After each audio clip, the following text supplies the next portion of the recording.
Mateus capítulo 16.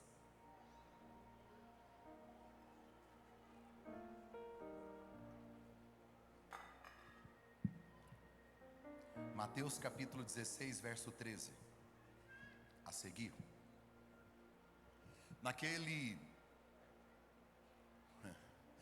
Quando Jesus chegou à região de Cesareia de Filipe, perguntou aos seus discípulos: quem o povo diz que é o Filho do Homem? Eles responderam: alguns dizem que você, Jesus, o Senhor é João Batista, outros dizem que o Senhor é Elias, ainda outros dizem que o Senhor é Jeremias, ou um dos profetas. E vocês, quem dizem que eu sou? Perguntou Jesus. Quem respondeu? Era 12. Quem respondeu? Quem que fala primeiro? Quem que vai na frente? Está entendendo porque que Jesus gosta dele? Errando ou acertando, ele só vai. Ele vai e faz, ó. Simão Pedro respondeu: tu és o Cristo, o Filho do Deus vivo. Jesus respondeu: bem-aventurado é você, Simão, filho de Jonas, porque isso não foi revelado a você por carne ou sangue, mas por meu Pai que está nos céus. E eu digo que você é Pedro, sobre esta pedra. É essa ou esta? Essa ou esta? Tem diferença? Muito. Ah, pastor, sou ótimo no português, a matemática é que me derruba. Derruba mesmo. Tem diferença. Esta é uma coisa, essa é outra coisa. Esta pedra edificaria a minha igreja, e as portas do Hades ou do inferno não prevalecerão contra ela. Próximo. Eu darei a você as chaves do reino dos céus, e tudo que você ligar na terra terá sido ligado nos céus, e o que você desligar na terra, preste atenção, o que você ligar e desligar, está escrito em algum lugar que será ligado? Terá sido, quer dizer que aconteceu lá primeiro, ok? Terá sido ligado ou desligado nos céus. 20. Então advertiu os seus discípulos de que não contasse a ninguém que ele era o Cristo. A partir daquele momento, Jesus começou a explicar aos seus discípulos que ele tinha que ir para Jerusalém e sofrer muitas coisas nas mãos dos anciãos, dos chefes dos sacerdotes e dos mestres da lei, bem como ser morto e ressuscitar no terceiro dia. Então Pedro chamou Jesus à parte, falou: vem cá, falar uma parada com o senhor aqui. Chamou ele à parte, começou a repreender Jesus. Está lá. Pedro começou a repreender Jesus, dizendo: nunca, Senhor, isso nunca acontecerá contigo, o Senhor nunca vai morrer na cruz. Verso 23, Jesus virou-se e disse a Pedro: para trás de mim, Satanás, você é uma pedra de tropeço. Pedra de quê? Uai, agora mesmo ele não era a pedra da igreja, agora ele é pedra de tropeço? Ah, tá, entendi. Pedra de tropeço para mim, pois não pensa nas coisas de Deus, mas nas coisas dos homens. Amém. Quarta parte da nossa série, eu encerro ela domingo que vem, Deus assim permitindo. E hoje nós vamos falar sobre a pedra. Quem é a pedra? Por que que Jesus disse isso? Nós começamos falando sobre o chamado de Pedro, como é que foi que Jesus o encontrou, como foi que Jesus o chamou, e a decisão dele de seguir Jesus, que muda a história dele para sempre.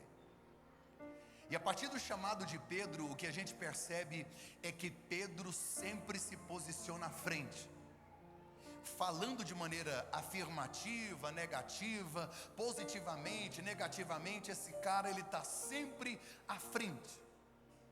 Ele tem ousadia, ele tem coragem, ele tem intrepidez.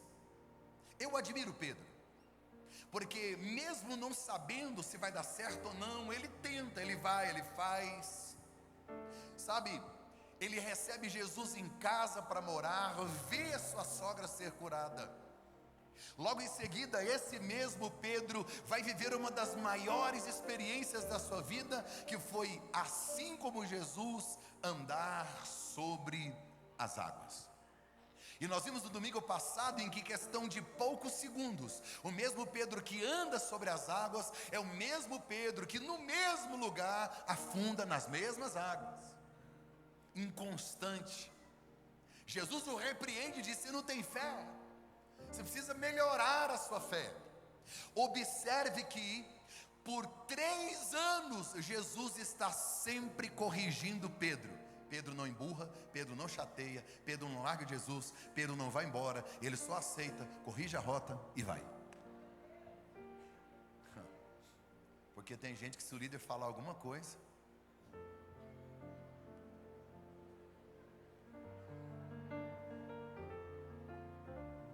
fui ferido.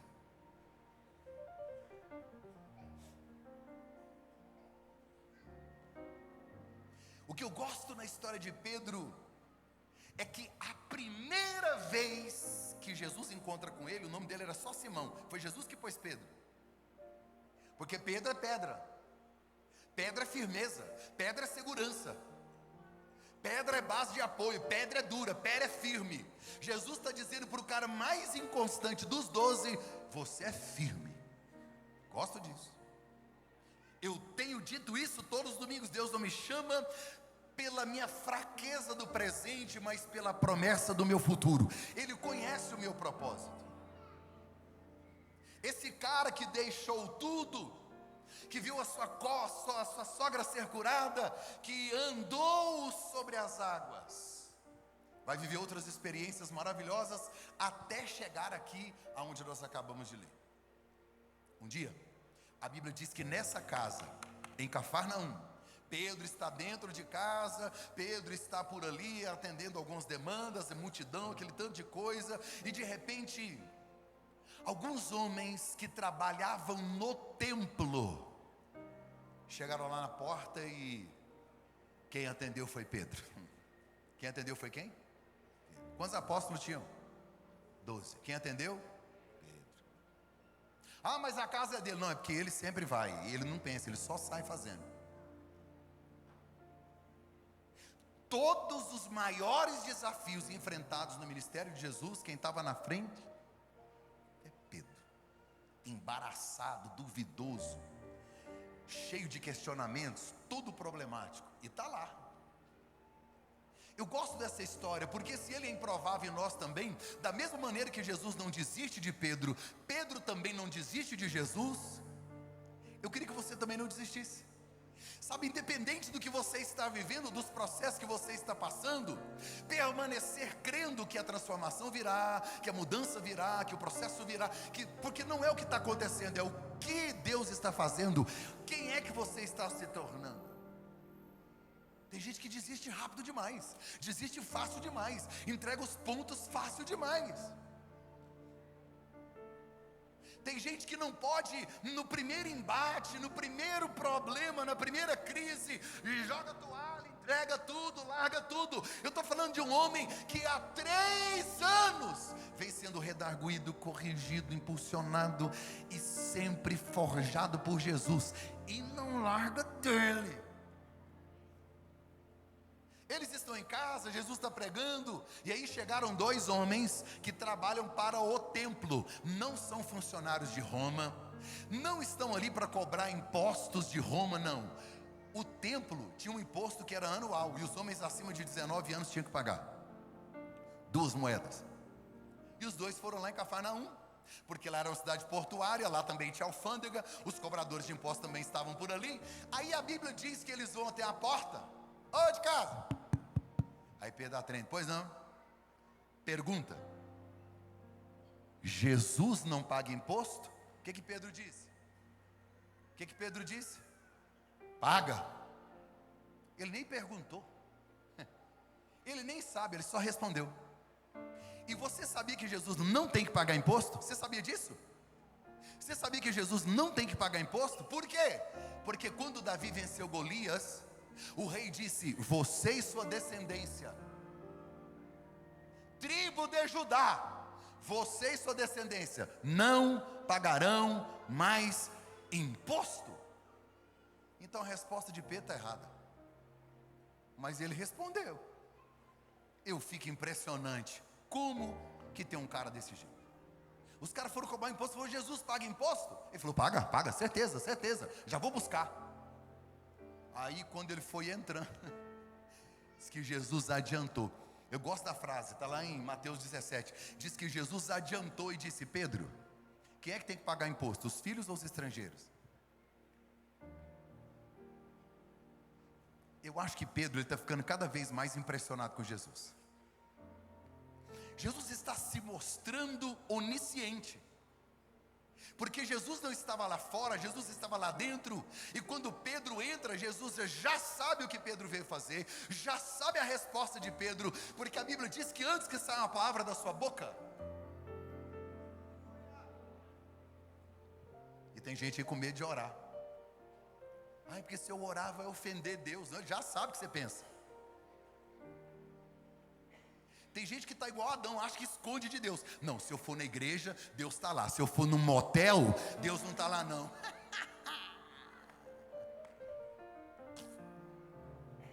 Onde é que ele não entra? Ele pode não se manifestar, mas que ele entre. Tem gente que tem medo de falar algumas coisas para Deus, porque acredita que vai ofender Deus, que Deus vai ficar chateado. Deus não tem crise de identidade, Ele é Deus. Ele não fica em crise com a sua crise, pode falar o que você quiser. Porque quando você fala na rede social, é murmuração. Quando você fala para alguém, é reclamação. Quando você fala para Deus, é desabafo. Está tudo certo, pode falar, porque Ele já sabe. A Bíblia diz que Pedro falou: não, Ele paga. Quando Pedro foi entrando, Jesus, a Bíblia diz, adiantou. Eu gosto, Jesus está sempre adiantado. Falou: Pedro, quem é que tem que pagar imposto? Os filhos ou os estrangeiros? Pedro disse: uai, os estrangeiros. Falou: mas nós somos filhos. É que ele está requerendo o direito lá de Davi. Não, mas eu não preciso pagar imposto. Mas, para que ninguém fique triste, ninguém fique escandalizado, bora pagar? E aí eu vou pagar o meu e o seu. Eles não estavam cobrando imposto de Pedro. Mas que Jesus é sempre exagerado em fazer as coisas. Aí Pedro disse: tá, mas não tem. Ué, como é que nós vamos pagar? Jesus disse: você vai descer no lago da Galileia, você vai jogar um anzol. O primeiro peixe que subir, na boca dele tem um estáter. Presta atenção nisso. Você acha que Jesus não sabe fazer matemática? Todo mundo, os homens acima de 19 anos, tinham que pagar o imposto de 2 moedas. Quantas moedas? 2. Um estáter vale 4 moedas. Uma pecinha. No peixe tinha uma peça, com o valor exato de pagar o imposto dele e o imposto de Pedro, como Jesus havia dito. Agora, por que Jesus manda Pedro pescar de anzol? Porque Pedro é um pescador profissional. Talvez ele pescou de anzol quando era criança. Ele pesca de rede. Ele tem barco. Ele é sócio do seu irmão André. Ele é sócio de João e Tiago. Ele é um empreendedor da pesca. Ele é um homem que sobreviveu e cuidou da sua família com milhares e milhares de peixes. E a última experiência que ele teve no lago foram 2 barcos lotados de peixes. Jesus diz: agora você vai pegar só um. Eu fico pensando na mente de Pedro, a varinha nas costas. Nossa, que vergonha. O pessoal vai pensar: está vendo? Ó? Foi largar tudo, fracassou, começou do zero. Lá vai ele, começou, tadinho, começou tudo de novo. O Pedro em Cafarnaum é famoso, é empresário da pesca. Agora com uma varinha, um anzolzinho. Lá vai ele, olhando para ver se não tinha ninguém vendo. Eu gosto do que Jesus manda a gente fazer de vez em quando.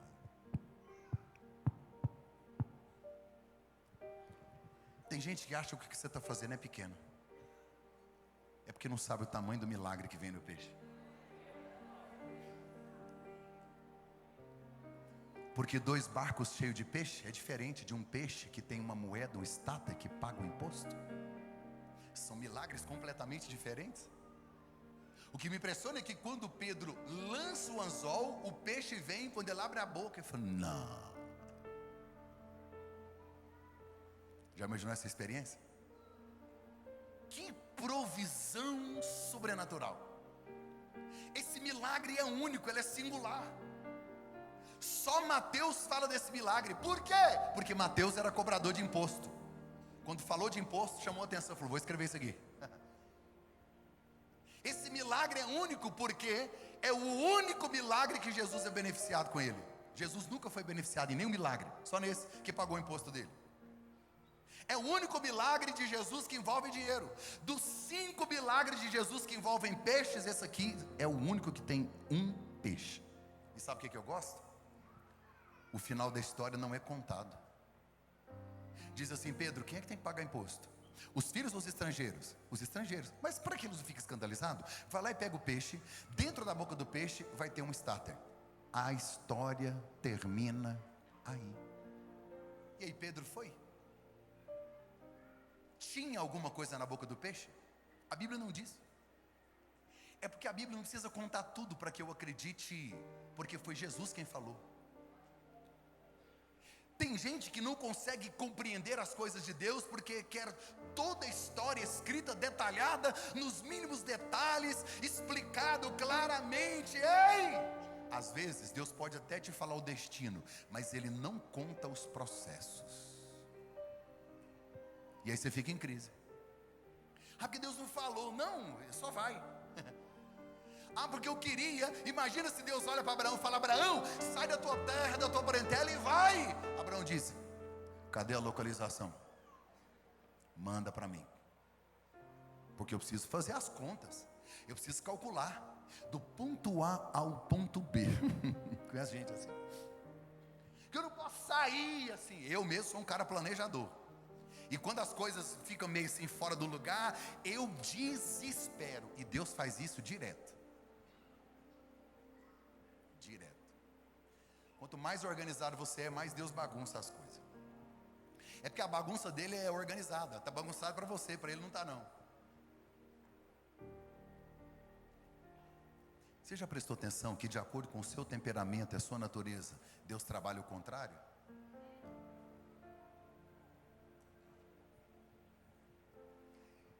Para quem que as coisas demoram mais? Para o ansioso. Você já viu que quem está em paz, quem está sossegado, vai viver nas coisas, viver nos milagres, parece coisas assim. Deus olha do céu e fala: vou nada.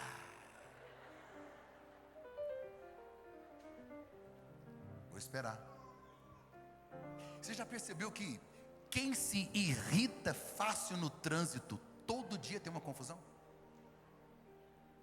Uma pessoa que tem paz no trânsito, uma pessoa que é calma, ninguém mexe com ela. Um dia eu parei atrás de um carro, estava: se você ama Jesus, buzine. Eu buzinei.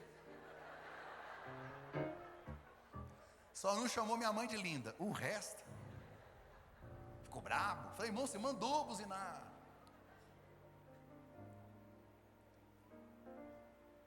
Crer em Deus, mesmo quando a história não está clara e escrita, é fé.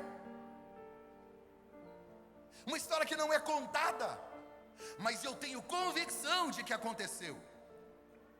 O que Jesus quer ensinar a Pedro? Um pescador profissional pescando de anzol. O que Jesus quer ensinar a Pedro, fazendo ele voltar às suas raízes, à sua origem? Porque no mesmo lago que ele viveu uma pesca incrível, poderosa, agora um peixinho. Primeiro, Jesus está revelando a Pedro a sua soberania. Jesus está revelando a Pedro que ele é onisciente, que ele sabe de todas as coisas. E tem uma coisa muito forte, muito forte. Porque na Bíblia inteira, só tem um que dá ordem aos peixes. Em Gênesis, ele disse: água produza peixes. Cadê vocês? Lá vem os bichinhos. Um dia o profeta tentou fugir de Deus, chama Jonas. A Bíblia diz: e Deus deu uma ordem ao peixe. Ei, o lago da Galileia tem 15 de largura por quase 30 de comprimento. Você tem a noção do tanto de peixe que tinha lá? Centenas de milhares. Jesus disse: quando você lançar, tem um. Já dê a ordem para ele. E ele está trazendo a provisão. Deus sabe onde é que está a sua provisão, querido. Vai, a crise. Você sabe o que é crise? Crise não colocar o fogo no dinheiro. Não. Crise não é porque o dinheiro sumiu. Não. Crise é quando o dinheiro troca de mão. Porque na crise tem gente que fica muito rico. Porque crise é quando o dinheiro troca de mão. Que bom que tem crise. Porque você conhece o dono do ouro e da prata. É só dizer: minha mão está aqui, Senhor. Para de reclamar. Para de murmurar. Jesus revela a sua soberania a Pedro. Depois desse episódio, algo que me marca em Pedro, e ele está sempre querendo aparecer para Jesus.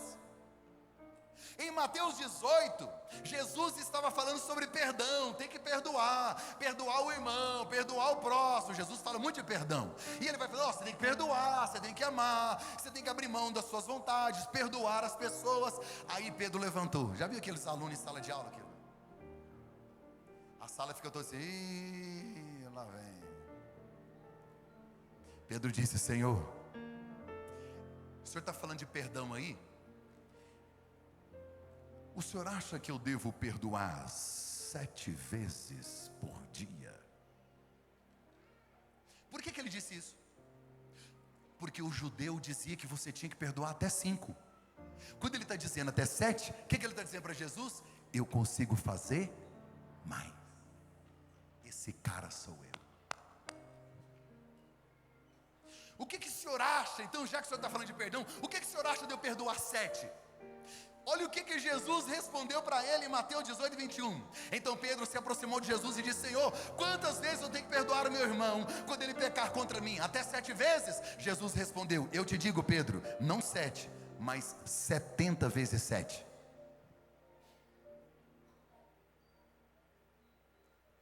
Porque Jesus não está falando de quantidade, Jesus está falando: não tem limite.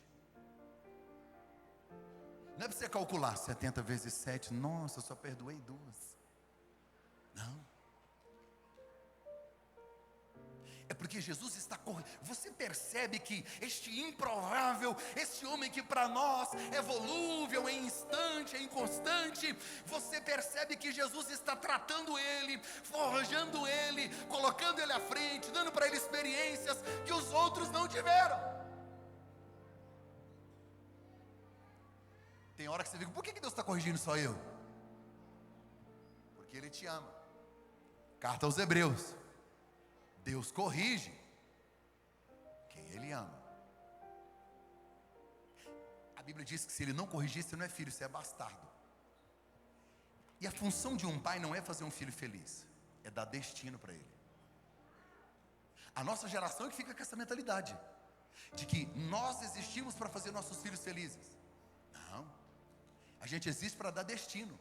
É por isso que a gente fala não, é por isso que a gente fala não pode, porque o limite é uma prova do amor. É por isso que a gente corrige com vara. Desculpa, não pode, está gravando, pode cortar. O Satanás arrumou uma lei. Não pode, vai traumatizar. Alguém aqui já apanhou de vara? Morreu? Morreu? Está traumatizado? Tá? Eu passei minha vida inteira apanhando, gente. Chegou a hora de bater, não pode. Vê se não é a lei do Satanás. Agora que é a hora de nós descontar. Não pode. Agora é uma educação inteligente. Como é que chama agora? É educação. Educação positiva. Lá em casa, a educação positiva chamava Havaianas.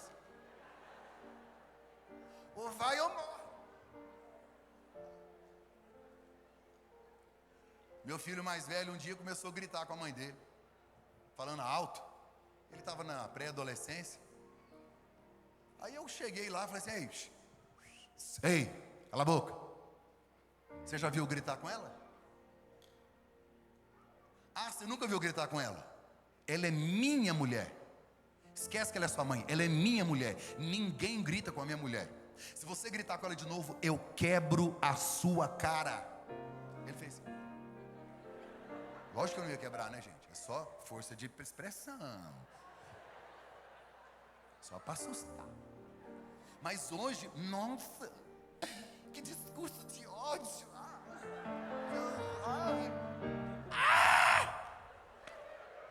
Por isso esse bando de homem frouxo.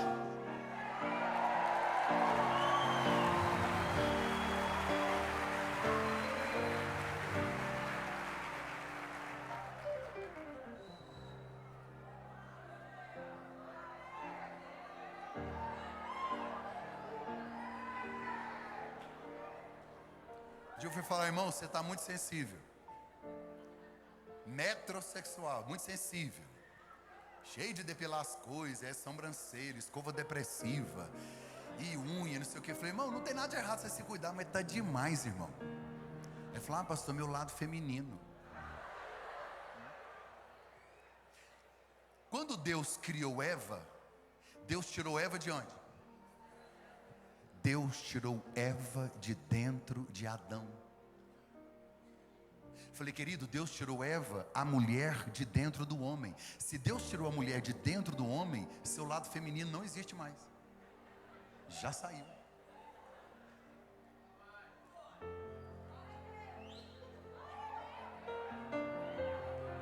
Vocês acham bom esses trem, né? Olha as mulheres rindo porque tá batendo os homens. Pega nele, né? Não, não aplaude, não.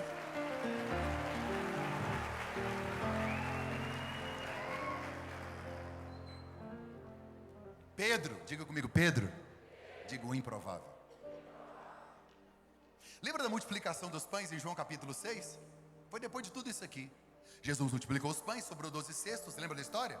Aí depois daquilo teve uma tempestade, a gente já falou sobre isso. Aí depois que Jesus chegou do outro lado, a Bíblia diz que quando ele chegou, a multidão estava lá à procura de Jesus. E Jesus olhou para a multidão e disse: eu sei o que é que vocês querem.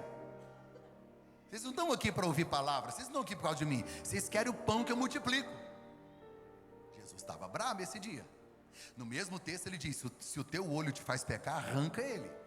Se a tua mão te faz pecar, se arranca. Está tudo no mesmo texto. E Jesus é como se ele estivesse trazendo uma mensagem bem fofucha. É o Jesus do amor fofucho.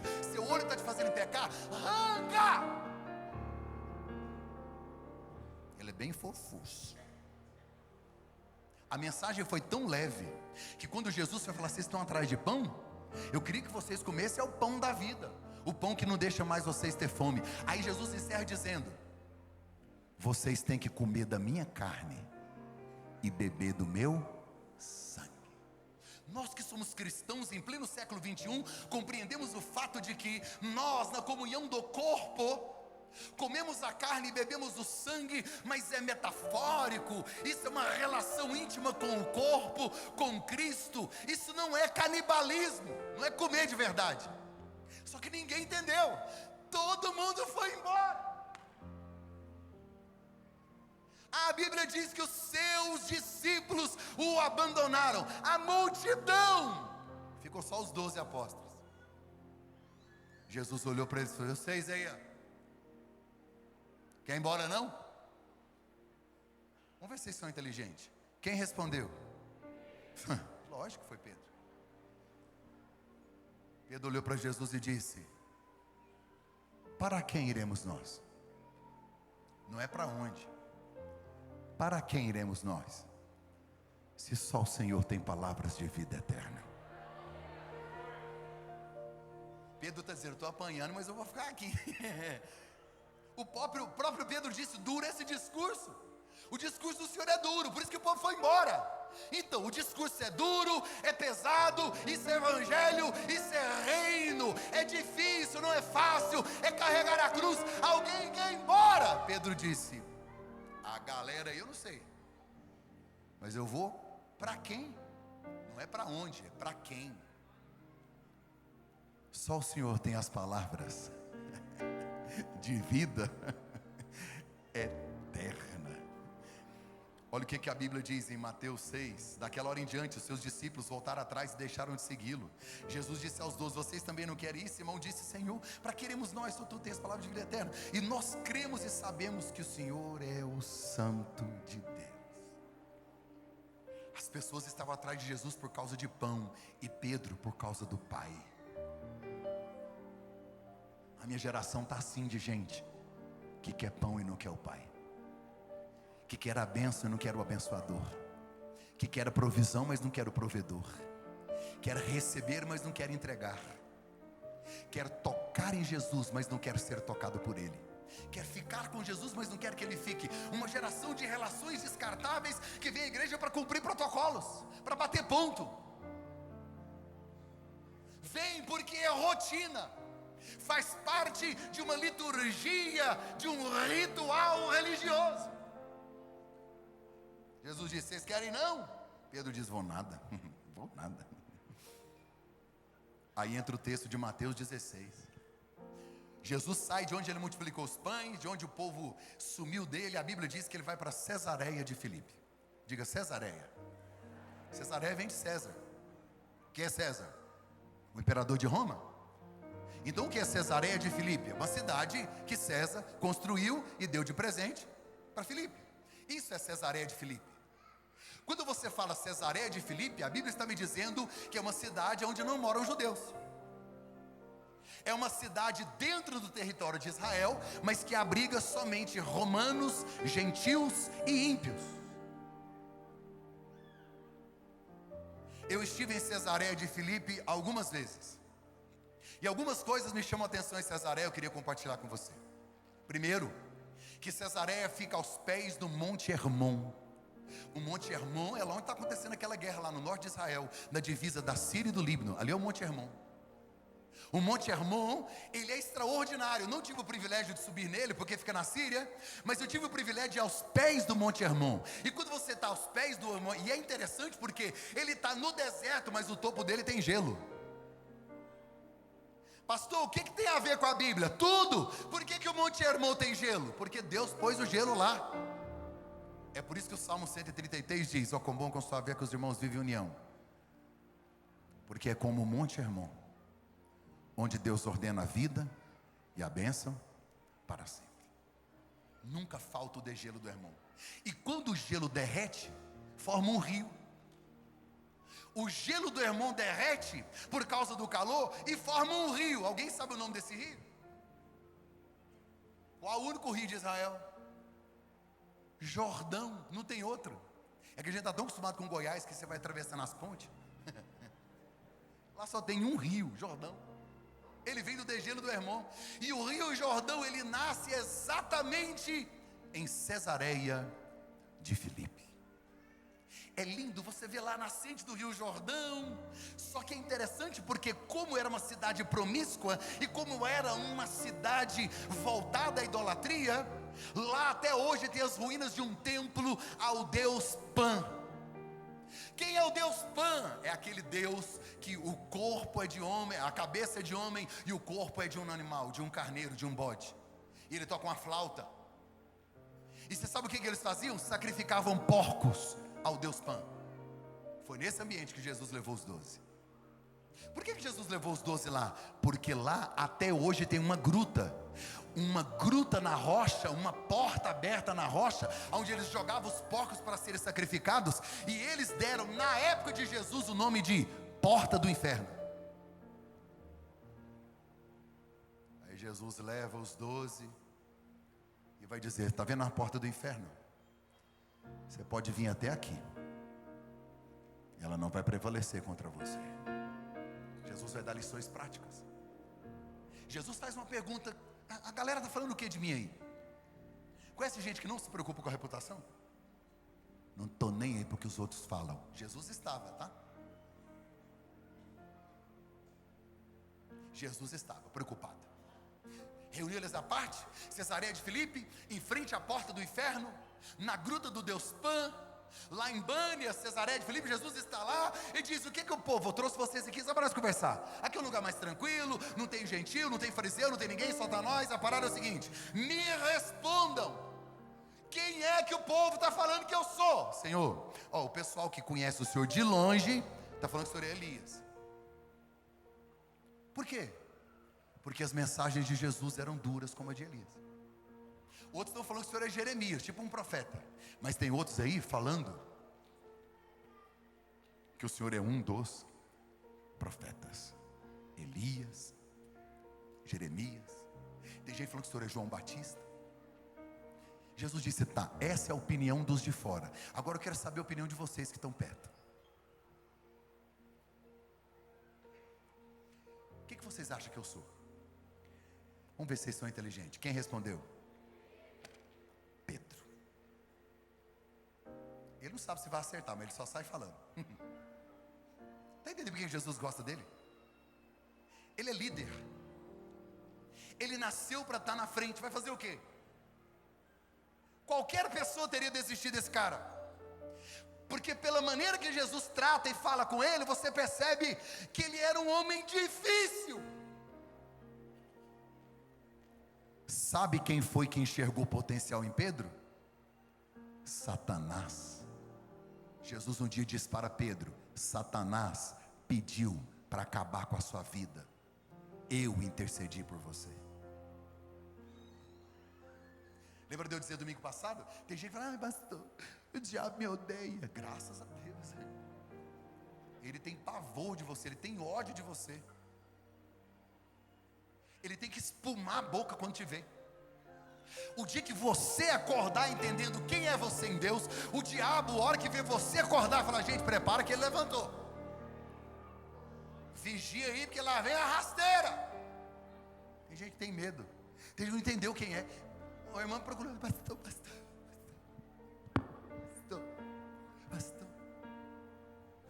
Eu saí na porta da minha casa e tinha uma galinha com a vela. Pastor, o que vai acontecer comigo? Eu falei: nada. Você sabe quem é seu Deus? Que mandou você chamar Ele de Pai? Ele criou o universo, Ele criou todas as estrelas, coloca nome nelas e chama uma por uma. Ele sabe quantos fios de cabelo tem na sua cabeça, quantos grãos de areia tem lá na praia do mar. O céu é o seu trono e a terra onde Ele coloca a planta dos pés. A água do mar cabe na palma da mão. Diz que Ele sopra e as nuvens se espalham. Ele é enorme. Você está preocupado com galinha? Sério?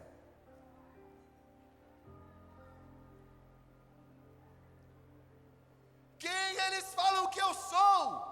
João Batista, Jeremias, Elias. Tá bom, essa é a opinião de quem não me conhece, está lá de longe. Eu quero saber vocês que têm intimidade comigo. O que vocês... Aí Pedro levantou e disse: Senhor, Tu és o Cristo. Você sabe que Cristo não é nome, sabia disso? Cristo não é nome, Jesus é nome. Cristo é título. Cristo significa ungido, é o título do Messias. Ele não está dizendo o nome de Jesus, ele está dizendo o título. Eu reconheço que o Senhor é o Messias, eu reconheço que o Senhor é ungido, vírgula. E aí tem outra revelação: o Filho do Deus vivo. Sabe o que ele está dizendo? O Senhor tem a essência de Deus, você e Deus são um só. Um dia disseram: Jesus, mostra-nos o Pai. Jesus falou: vocês estão olhando para mim, como é que vocês não estão vendo o Pai? Mas qual que é o caminho? Eu sou o caminho, a verdade e a vida, e ninguém vem ao Pai. Não é vai, ninguém vem ao Pai. E Pedro reconheceu isso. 2 anos andando com Jesus para reconhecer. 2 anos ouvindo, vivendo, vendo milagres, e 2 anos depois que ele conseguiu reconhecer: Tu és o Cristo, o Filho do Deus vivo. Jesus disse: disseste bem, filho de Jonas. Não foi a carne e o sangue que te revelou, foi Deus, foi o Pai quem te revelou. Você está correto. Aliás, deixa eu dizer uma coisa: tu és pedra, e sobre esta pedra edificarei a minha igreja. Quem é a pedra?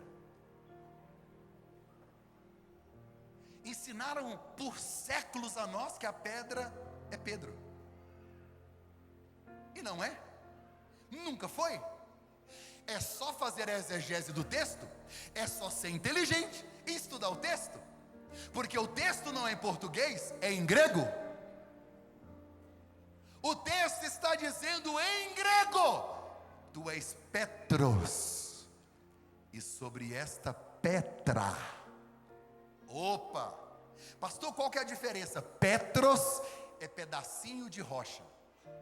É como se eu tivesse arrancado um pedacinho de uma rocha. É um pedregulho, é uma pedrinha. Petros é uma pedra arrancada de uma rocha. Petra é rocha. Se Pedro fosse a pedra mesmo que edificou a igreja, Jesus não teria chamado ele de pedra de tropeço. Imagina edificar a igreja em cima de uma pedra de tropeço? Olhe para cá. Tem uma diferença, tanto no texto hebraico, no grego, ou no inglês, ou no português, de essa e esta. Jesus não disse essa, ele disse esta. Essa é isso aqui, ó. Essa Bíblia. Essa Bíblia. E agora? Esta Bíblia. Jesus disse: tu és Pedro, e sobre, não é essa, sobre esta edificarei a minha igreja. Séculos e séculos, só faltou português, é só isso mesmo. Pastor, mas me prova que Pedro não é a pedra. É só ler na Bíblia Sagrada. O próprio apóstolo Pedro, na sua primeira carta, no capítulo 2, ele disse: Jesus é a pedra angular, Jesus é a pedra fundamento da igreja. Ele falou, está na carta dele. É só ler. Abre lá e lê. Lê lá, abre lá. Primeira carta de Pedro, capítulo 2. Ele mesmo está dizendo. Jesus jamais fundaria sua igreja sobre homens. E eu encerro te dizendo quais as verdades Jesus quer ensinar através do que nós lemos hoje aqui. Primeiro, Jesus é o fundamento da igreja, não tem outro. Não é papa, não é pastor, não é padre, não é bispo, não é Jesus Júnior, não. Jesus é o fundamento da igreja. Por isso que ela não balança, porque ela não está no Petros, ela não está no pedregulho, ela não está em cima de cascalho, ela está fundada na rocha.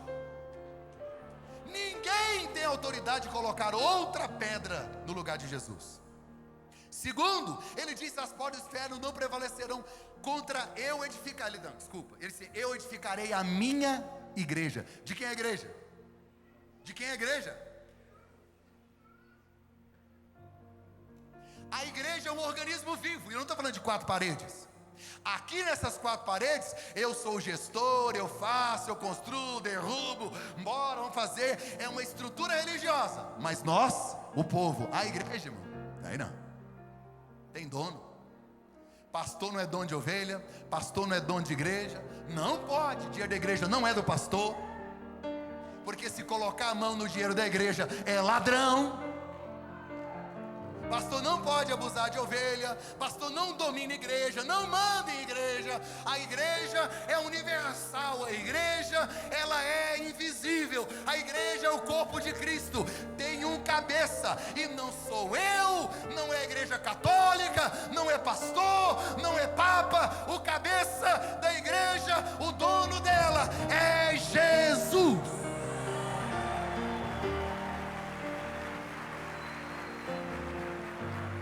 Jesus é o dono, mas ele disse: eu edificarei. Quem edifica é ele. Quem edifica uma igreja é ele. Pastor, por que as nossas igrejas da FEM estão cheias? Porque alguém está edificando, e não sou eu. Por isso que eu sempre falo a frase: Deus disse sim, porque é ele. A vontade é dele. A Bíblia diz que quem dá o crescimento é ele. Então, quem edifica a noiva é ele, quem aperfeiçoa a noiva é ele, quem santifica a noiva é ele, quem purifica a noiva é ele. Todo o direito é dele. Quem faz a igreja crescer é ele. E por último, Jesus é o protetor da sua igreja. Ele disse: eu vou edificar a minha igreja, e as portas do inferno. Quem nos guarda é Jesus, quem nos protege é Jesus, quem cuida de nós é Jesus. A palavra que inferno é Hades, significa Satanás, o seu reino e as hostes do mal, significa a sepultura e a morte. Jesus está dizendo: nada disso vai prevalecer contra a minha igreja. Quantas pessoas com medo, apavoradas, temendo o futuro, temendo. Ah, pastor, isso aqui vai virar uma ditadura, e aí vão perseguir a igreja. Eu sei, a igreja vai ser perseguida. E quando é que a igreja mais cresce? No Coliseu Romano mataram milhares de crentes e descobriram que o sangue deles é semente. Onde morre um crente, brota 30. Quantas vezes o mundo lá no Oriente, o mundo árabe, perseguiu e matou cristãos. Sabe onde é que está a maior igreja hoje? No Egito. 4.000 muçulmanos convertidos. Só que ninguém podia pregar para eles. Depois você pesquisa no Google: Pastor Samé, Igreja da Rocha, lá no lixão do Egito. 4.000 pessoas num culto, todos ex-muçulmanos, que ninguém pregou para eles. Como é que eles aceitaram Jesus? Jesus apareceu para eles, e Jesus edificou lá uma igreja. Quero ver quem passa por cima. É a morte que vai desafiar ele? São os aguilhões? Olha que primeira carta aos Coríntios, Paulo disse no capítulo 15, verso 55: tragada foi a morte pela vitória. Onde está a morte, a tua vitória? Onde está a morte, o teu aguilhão? Jesus matou a morte. O diabo e seus demônios estão na coleira. Tem que obedecer àquele que é o fundamento da igreja. Primeira carta de João, capítulo 3, verso 8, a Bíblia diz: para isso se manifestou o Filho de Deus, para destruir as obras do diabo.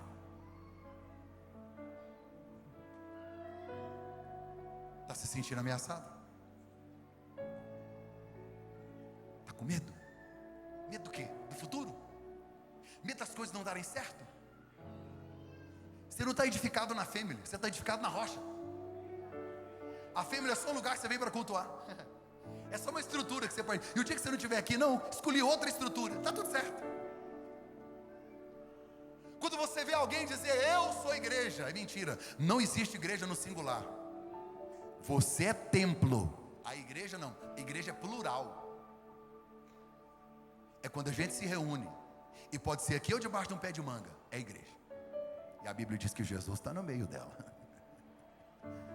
Igreja somos nós. E se você faz parte do corpo de Cristo, o inferno é que tem que ter medo de você. Você tem noção de quem é o seu pai? A pedra é Jesus, e nós estamos fundamentados nela. Essa semana vai sacudir, vai balançar, não vai cair. Essa semana vão tentar te impedir, mas não vão conseguir. Essa semana vão tentar te derrubar, mas você está na rocha. Vão tentar te empurrar, vão tentar fazer de tudo. Sabe, eu fico observando pessoas que às vezes estão sendo perseguidas, pessoas que estão sendo frustradas, decepcionadas. Tem gente que não te entende, persegue, calunia e fala. Eu queria que você fosse embora para casa hoje com o coração descansado e em paz. Você não está pisando em areia, você não está pisando em areia movediça, você não está fundamentado na family, você não está fundamentado em pastor, você não está fundamentado em uma igreja, você está fundamentado na rocha, e ela é inabalável. Ninguém vai impedir Deus de fazer o que Ele quer fazer na sua vida. Operando Deus, quem impedirá? 1000 cairão ao teu lado, 10.000 à tua direita, você jamais será atingido, porque a nossa rocha é Cristo.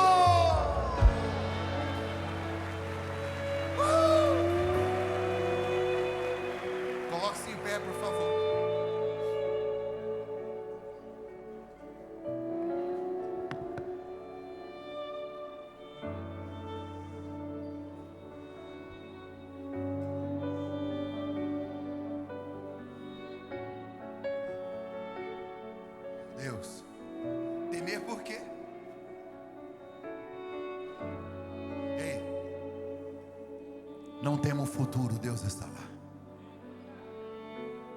A Bíblia diz: não deixará vacilar o teu pé.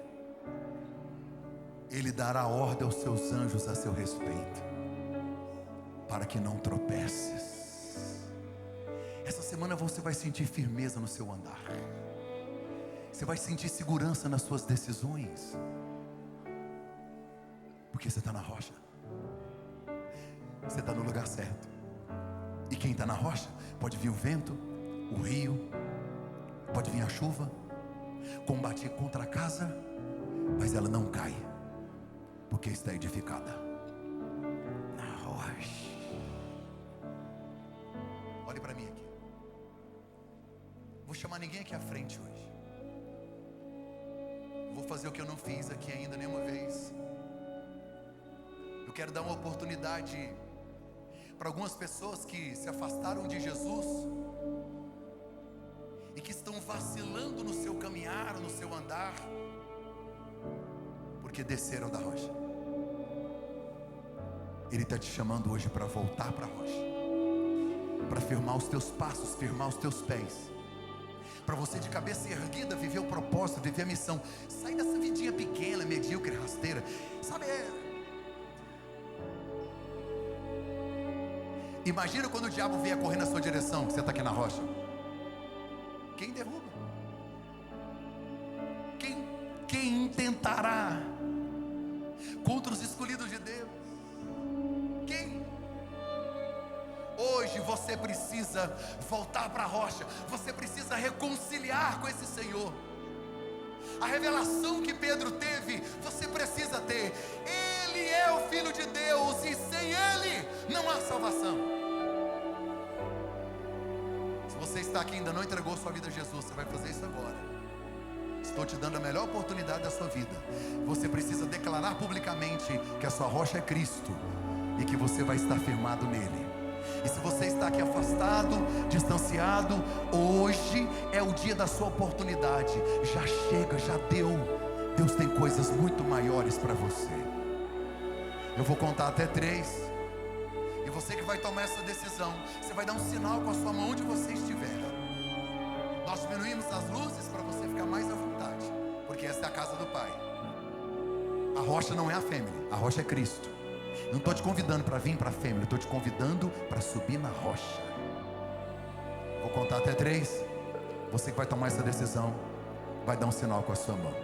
1, vai ser a melhor decisão da sua vida. 2, não resista à voz do Espírito Santo de Deus. Hoje é o dia, é agora. 3, levante a sua mão, quero saber onde é que você está. Cadê você? Aqui tem pessoas. Deus abençoe você que está chorando. Deus abençoe. Tem mais aqui? Tem mais ali?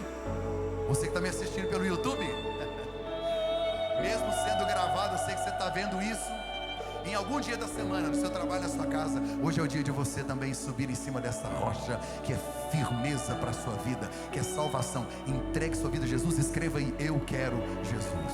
Tem mais alguém de cá? Deu um sinal? Para cá, para cá, para cá. Oh, glória! Olha quanta gente. Olha, eu vou te pedir carinhosamente, fique à vontade, tá? Mas eu queria orar por você. Vem cá, deixa eu orar por você. Vem cá, a igreja me ajuda. Traz aí, vem cá, princesa. Olha aqui uma criança chorando, gente. Olha isso. Oh, meu Deus. Deus te abençoe, filho.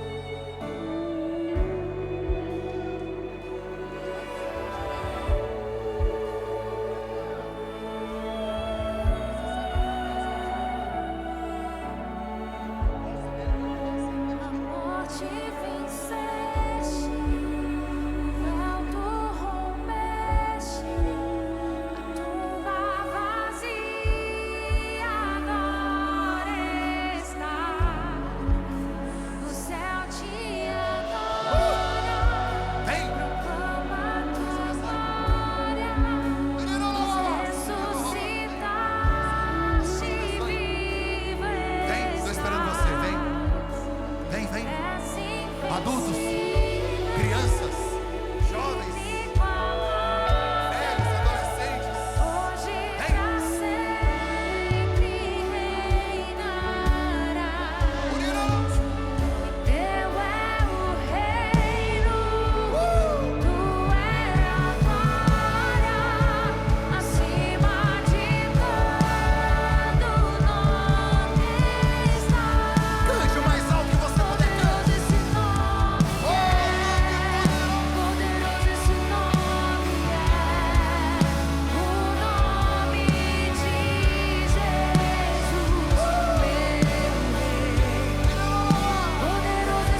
aqui à frente, olha aqui para mim, todos. Todos que vieram aqui à frente, olha aqui para mim. Cadê o pastor Rony? Tá aí? Pastor Rony. Pastor Rony, eles vão para onde? Para aqui? Quando terminar aqui, eu vou te pedir carinhosamente, fique à vontade para isso. Nós queremos orar por você e te dar um presente. O pessoal vai te acompanhar. Bem aqui do lado tem uma sala, a gente só quer te dar um presente. Coisa de 5 minutos você já vai embora para sua casa. Tá bom? Assim que a gente terminar. Minha esposa vai orar por vocês. Estenda suas mãos, igreja. Pai, nós estamos gratos a Ti, ó Deus, porque essas pessoas entenderam que só o Senhor é a rocha eterna, que o Senhor é o Deus Todo-Poderoso, Deus da vida delas, ó Pai. Senhor, e que agora, Deus, o Senhor entre na vida de cada uma, que o Espírito Santo mova a vida de cada uma, Senhor. Cada pessoa que aqui está, que seja transformada, que seja curada, que seja recebida no Teu reino. Pai, porque nós estamos aqui gratos, ó Deus, por cada vida que entendeu o seu propósito, que entendeu que o Senhor é rei, que o Senhor reina neste mundo, que nada, tudo que acontece aqui nessa terra, o Senhor tem o controle da vida delas, ó Pai. Aleluia, obrigado, Senhor. E hoje elas entenderam que o Senhor é esse rei, é esse Pai eterno para cada uma delas. Amém. Muito obrigado, Senhor. Aleluia.